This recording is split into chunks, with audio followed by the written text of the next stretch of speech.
Hello there, I'm Sean Greasley and welcome to Volume 8 in the Visual Basic Tutorials. In this tutorial we will be discussing the select statement. Okay, let's double click our button. Right, the select statement is like a cascaded row of if statements. If you, for example, had if, then your condition. Let's get rid of that. Then if it's not this, then else. Then you have another if in here. If it's not this, then we keep cascading downwards until we have the condition we want. With a select statement it's more complex. It saves you doing as many if statements as you like, really. So if you accepted an input off the user, if it equals number 1 you wanted to do something, if it equals number 2 you wanted to do something else, all the way to 10, so you might have 10 if statements. You can save time by using a select statement with this.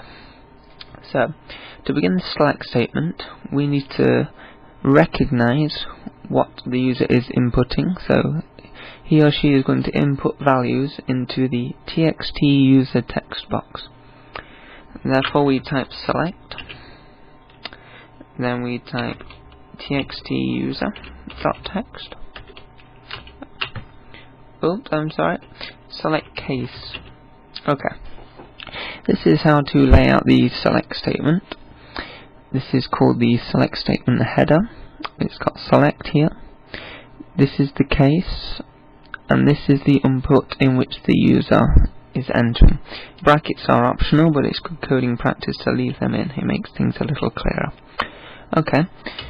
Once we've begun the select statement, we know we need to end the select statement, so let's put that here. Okay, so this is the beginning of the select statement, this is the end. All our coding remains in the middle of these two statements. Okay, so for example, if the user enters number 1, then we would like to say you entered number 1. So let's try this.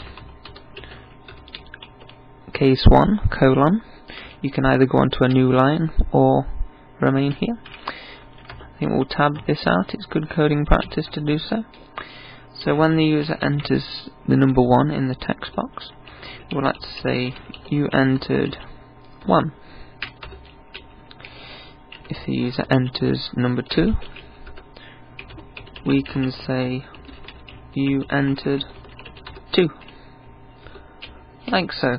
And you can keep doing this for, say, hello. So when the user enters hello, we can say hello there. Okay, let's try this.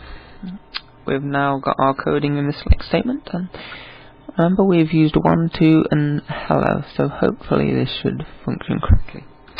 Number 1, you entered 1, you entered 2. Hello there.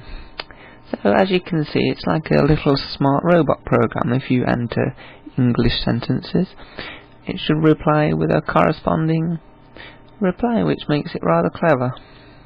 Okay, there is one little other thing I'd like to introduce you to, which is the case is statement.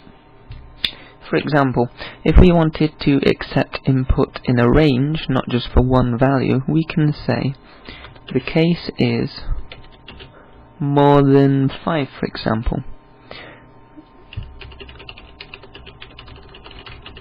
So if the user enters a value more than 5 or more than equal to 5, then we should display this, otherwise that will not happen. So if we enter 2, if we enter letters, and if we enter more than 5, you can see you entered a value more than 5.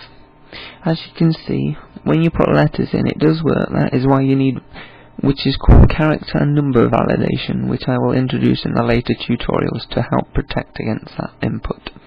But as you can see, the cases statement validates for regions larger than whichever number you put in here.